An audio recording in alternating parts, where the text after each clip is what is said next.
topic I'm going to speak to you about today is inner and outer. It might be inside, outside. And as I thought about these various ways of looking at the inner and outer, I thought, oh, there's Inside Out. And if you remember, that was a movie. The first movie was out some time ago, and then they brought a second one out more recently. And it was all about a young woman, but you didn't see the young woman, you saw all of the emotions that she exhibited that were showing up in this movie.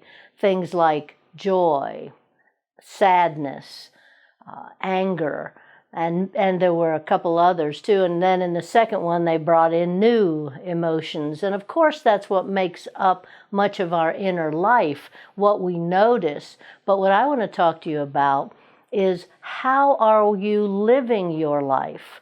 Are you living your life from the inside, or are you more concerned about what's going on outside of yourself? What you see on the news, what you see on social media, is that influencing your inside life? And I will say it's kind of interesting to look at Inside Out after making that comment, because what happens is, if you are focusing on the outside effects that you see in the world, then what's going to happen is you're going to show some of those more negative kinds of emotions that we have in ourselves, like anger, sadness. You're going to lose the joy. So I guess my statement to you is, let's try living within ourselves, knowing that that is where the truth lies. That is where we can hear that voice that we know is always there speaking to us. That power that is greater than any one of us is always speaking to us. But if we get ourselves so involved in the discourse going on outside of us, we can't hear that voice. We can't feel that essence of who we are. We all of a sudden are mired in some kind of negative energy. So I'd encourage you to consider, how can you stay within yourself? Obviously, the first thing you can do is to do your daily practices. I prefer to do them first thing in the morning because they start my day out, and I can then come into my day with some calmness, with joy. Granted, as you move through your day, there's always things that are being thrown at you that are causing you upset. But maybe find a little mantra for yourself that brings you back to that centered place within you. Whatever it might be, you can make up your own word. Or I have heard people who have rubber bands on their wrists, and they snap them at any of those moments when they're having a bad time, just to remind themselves of who they really are. So make a decision whether or not you want to live in that inner world more, so that you can find peace and certainly find that great joy that's exhibited in Inside Out. What a wonderful picture that is of what joy is. Maybe paint that in your own mind, what joy looks like to you. And I would hope that we all want more joy in our life than we want anger and sadness. And that's what the world shows us, unfortunately, is so much distrust, so much unhappiness, so much anger. I would say to you, watch out for those moments, if you are a news watcher, when every news station has a wonderful little segment in it on something positive that's happening in the world. Focus on that if you're looking at the outside world rather than your inside world. But find ways to bring yourself back to your inner being, because you will find such peace, such joy, and you know what? People will really like being around you too. And so I have a couple of quotes. The first one is from Viktor Frankl. He said, when we are no longer able to change a situation, and that's looking at the outside world, we are challenged to change ourselves. So that would be the other side of the inner work. If you see something, do something. And that's the inner life. And from our founder, Ernest Holmes, he said, life is a mirror and will reflect back to the thinker what he thinks into it.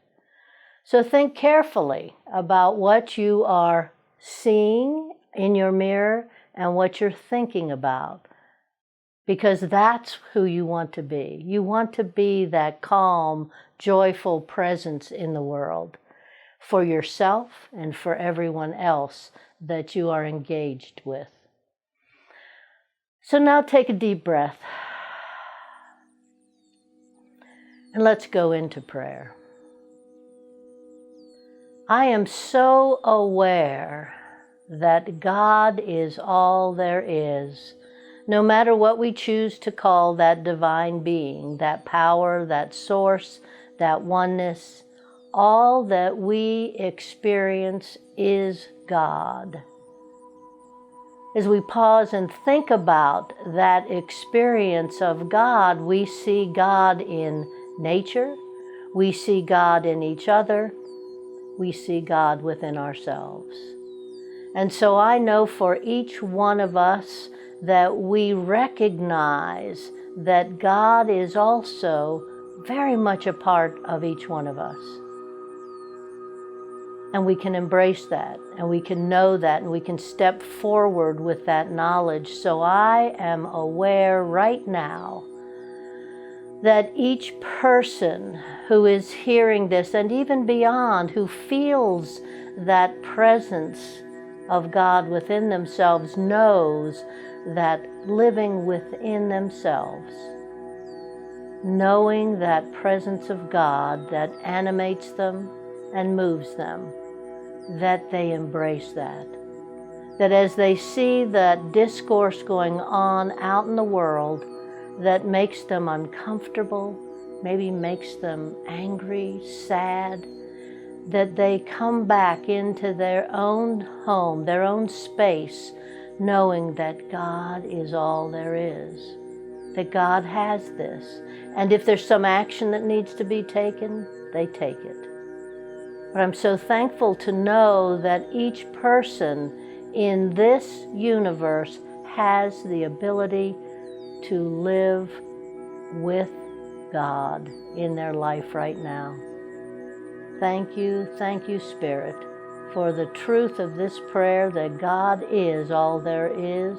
God is the driver of our emotions as we allow it. Thank you, thank you.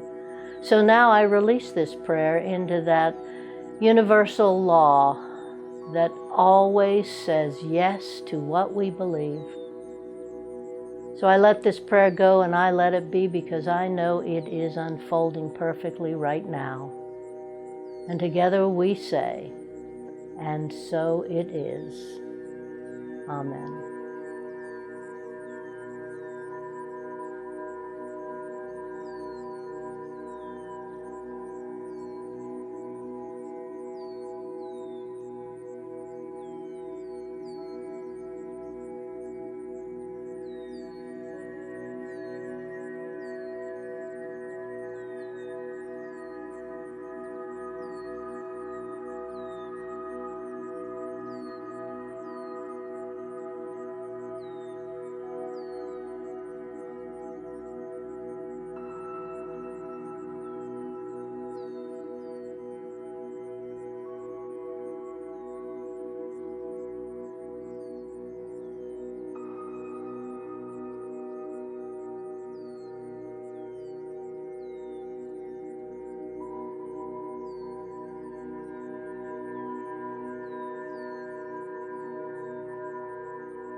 Are we ready? We're ready. We're ready? Okay. Oh, Hello. perfect. Oops. I'm sorry, I looked down. Um, the topic I'm going to speak to you about today is inner and outer. It might be inside, outside. And as I thought about these various ways of looking at the inner and outer, I thought, oh, there's inside out. And if you remember, that was a